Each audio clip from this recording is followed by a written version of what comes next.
Assalamualaikum warahmatullahi wabarakatuh. Selamat pagi anak-anak. Selamat datang di SMPN 1 Pangkalan. Nah, pada kesempatan ini Ibu akan menjelaskan tentang tata krama, tata tertib, dan karakter. Sebelumnya kita kenalan dulu yuk sama Ibu. Perkenalkan, nama Ibu Nurrohimatullah Azizah. Ibu mengajar ilmu pengetahuan sosial. Nah, kita mulai yuk materinya. Manusia merupakan makhluk individu juga makhluk sosial. Artinya, erat kaitannya bahwa manusia itu akan selalu berhubungan dengan manusia lain.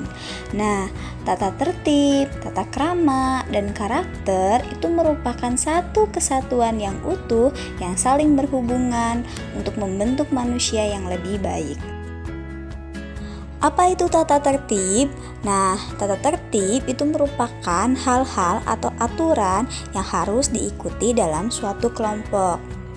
Nah, kalau tata krama itu terbagi dari dua kata, yaitu tata dan krama. Tata itu artinya adat, aturan, norma. Sedangkan krama berarti sopan santun, kelakuan, tindakan, atau perbuatan. Jadi, tata krama berarti sopan santun atau kebiasaan sopan santun.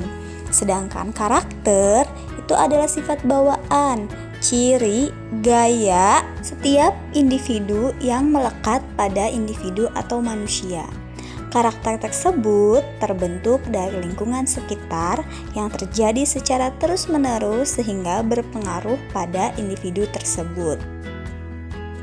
Tata krama atau adat sopan santun, contohnya pada waktu kalian masih anak-anak, orang tua kalian itu sudah melatih kalian bagaimana menerima pemberian orang dengan tangan sebelah kanan, kemudian mengucapkan terima kasih.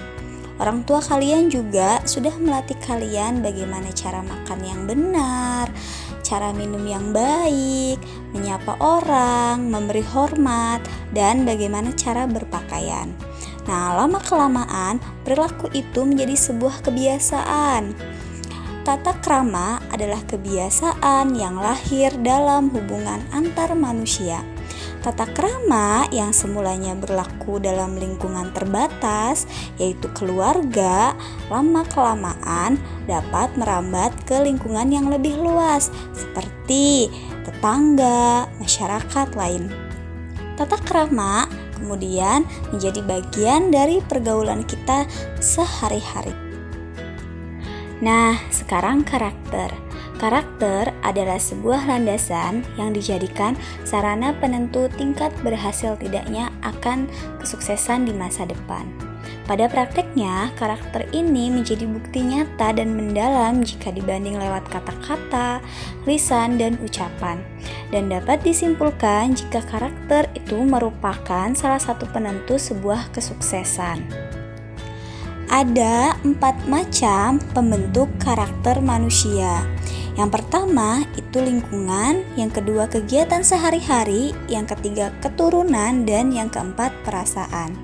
Nah, kita bahas dulu yuk. Yang pertama, lingkungan. Kenapa lingkungan? Karena lingkungan itu adalah orang yang paling dekat untuk mempengaruhi kita. Contohnya adalah biasanya kita itu akan meniru apa yang kita lihat. Misal, kita bisa melihat cara orang makan, kita juga bisa melihat bagaimana orang menolong. Nah, dengan melihat itu, biasanya kita itu akan meniru. Kemudian, yang kedua, kegiatan sehari-hari.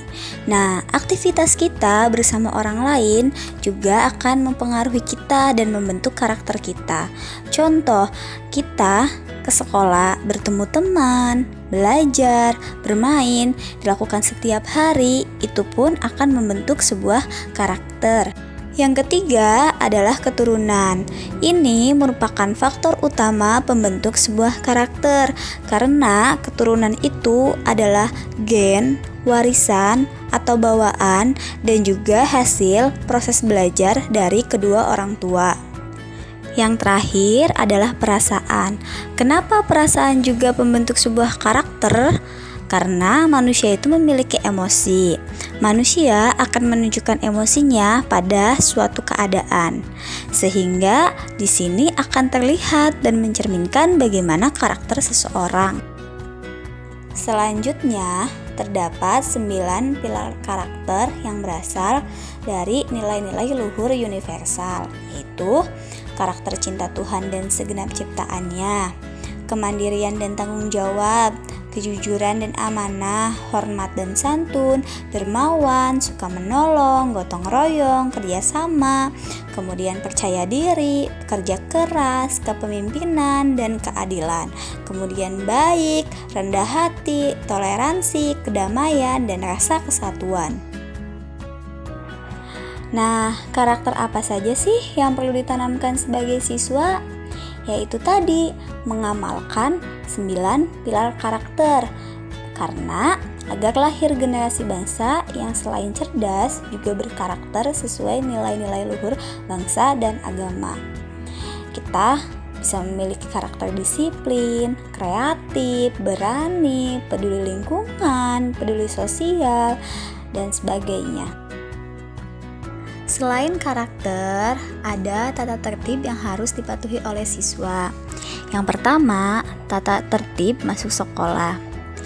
Kehadiran merupakan hal yang penting dalam tata tertib sekolah. Siswa harus datang tepat waktu. Nah, ketika tidak tatap muka seperti ini, maka siswa tetap harus hadir dengan mengikuti pembelajaran secara daring sesuai jadwal. Yang kedua, ada tata tertib selama mengikuti kegiatan belajar mengajar.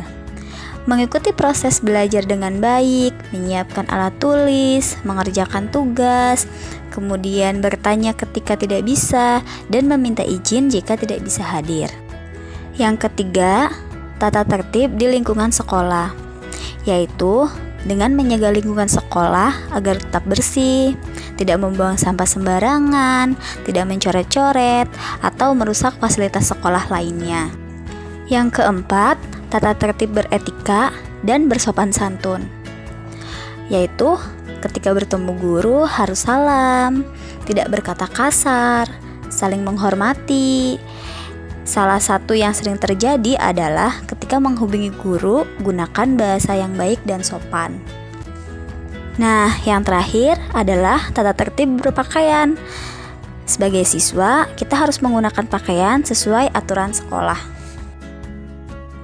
Sekian pembahasan dari Ibu. Silahkan diterapkan dalam kehidupan sehari-hari ya.